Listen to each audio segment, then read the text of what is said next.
Hi everyone, in front of me I've got Nokia 8000 and let me share with you two different secret codes which you can use on your device.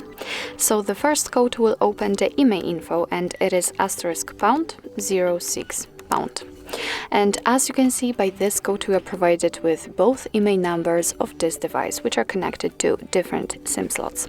Let's tap on OK and let me show you another code which will open the device's info. It is *4 pound. And as you can see here, you've got some technical information about, for example, the model of your device. So actually this is it. This is how to use secret codes in your Nokia 8000. Thank you so much for watching. I hope that this video was helpful, and if it was, please hit the subscribe button and leave the thumbs up.